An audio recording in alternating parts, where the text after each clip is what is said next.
प्यारे विद्यार्थियों, आज की कक्षा में मैं आप लोगों को द्विगु समास और द्वंद्व समास पढ़ाऊंगी, जो कि कक्षा 10 के बोर्ड के एग्जाम के दृष्टिकोण से बहुत महत्वपूर्ण है। यहीं से प्रश्न पूछेंगे, चूंकि आपके सिलेबस के अकॉर्डिंग ही आपकी परीक्षा में आपके जो परीक्षा में प्रश्न होते हैं उसी प्रकार से आते हैं। तो आपके पाठ्यक्रम में द्विगु समास और द्वंद्व समास है। तो द्विगु समास पहले आप समझें क्या होता है। देखो, द्विगु समास क्या होता है। द्विगु समास में पहला पद, दो पदों के योग को समास कहते हैं। तो इसमें पहला पद जो होता है, पहला पद संख्यावाची होता है। क्या होता है? संख्यावाची। और दूसरा पद क्या होता है? दूसरा पद संज्ञा। ठीक, संज्ञा। यही दो पदों के योग को समास कहते हैं। तो द्विगु समास में पहला पद क्या होता है? संख्यावाची होता है। दूसरा पद होता है संज्ञा। ठीक, जहां पर समूह का बोध कराए, जहां सामूहिकता का बोध होता है, वहां पर क्या होता है? द्विगु समास। कहां? जहां पर सामूहिकता का बोध हो, उसे क्या कहते हैं? उसे कहते हैं द्विगु समास। जैसे जैसे पंचवटी। क्या है? पंचवटी। पंच में क्या होता है? पंच माने होता है पांच, वट माने होता है वृक्ष। पांच वटों का जहां समाहार होता है उसे क्या कहते हैं? पंचवटी। इसका समास विग्रह होगा, ये तो है समस्त पद। दूसरा है ये समास विग्रह। समास विग्रह। अब पंचवटी का जो समास विग्रह होगा वह होगा पांच वटों का समूह। क्या होगा? यहां लिख दें, पंचवटी। इसमें होगा पांच वटों का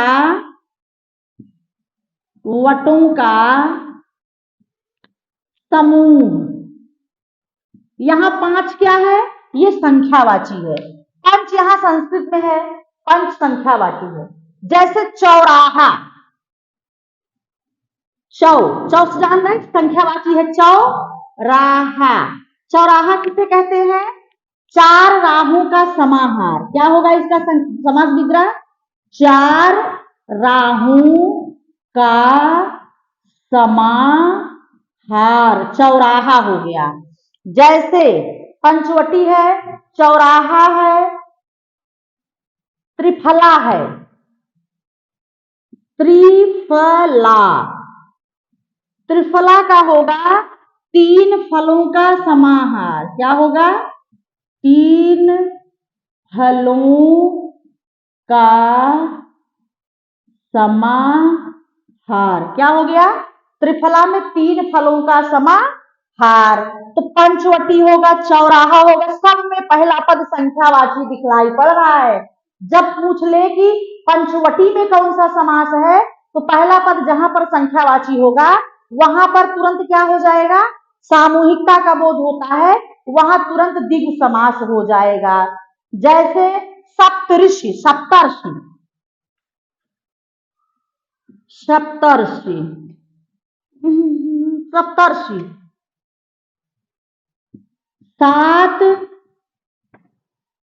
ऋषियों का समूह। ठीक, सप्तर्षि। ये तो हो गया आपका द्विगु समास। द्विगु समास में जहां पहला पद संख्यावाची होता है, दूसरा पद संज्ञा होगा, या जहां सामूहिकता का बोध होता है वहां पर क्या होता है? द्विगु समास। अब आइए देखते हैं द्वंद्व समास। दूसरा क्या है? द्वंद्व समास। देखिए, द्वंद्व समास में दोनों पद क्या होते हैं? विशेष होते हैं। दोनों पद महत्वपूर्ण होते हैं। दोनों पद का महत्व होता है समान रूप से, चाहे दोनों संज्ञा हो। दोनों क्या हो सकते हैं?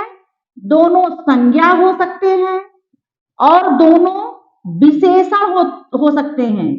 दोनों क्या हो सकते हैं? विशेषण। जहां पर दोनों पदों का समान महत्व हो, दोनों पदों की विशेषता हो, महानता हो। जहां पर दोनों पदों की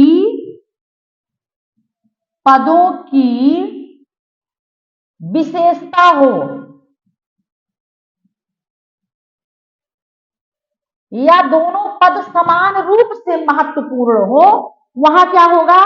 द्वंद्व समास। द्वंद्व का मतलब होता है जोड़ा, युग्म। यहां दोनों द्वंद्व समास में दोनों शब्द युग्म या जोड़ों की सब तरह आएंगे, वहां पर होगा द्वंद्व समास। जैसे हानि लाभ, हानि लाभ, जीवन मरण। ठीक, हानि लाभ जीवन मरण। तो इसका विग्रह हो जाएगा हानि और लगा करके या लगा करके। ठीक, इस प्रकार से इसका विग्रह होता है। इसका होगा जीवन और मरण। ठीक, हानि लाभ जीवन मरण। सबसे महत्वपूर्ण चीज है द्वंद्व समास में पहचानने के लिए आपको समास के बीच में ये योजक चिन्ह दिखलाई पड़ेंगे। कौन सा? यही योजक चिन्ह आपको समास, द्वंद्व समास पहचानने के लिए बहुत महत्वपूर्ण भूमिका निभाते हैं। जैसे सुख दुख, सुख दुख। ठीक, सुख और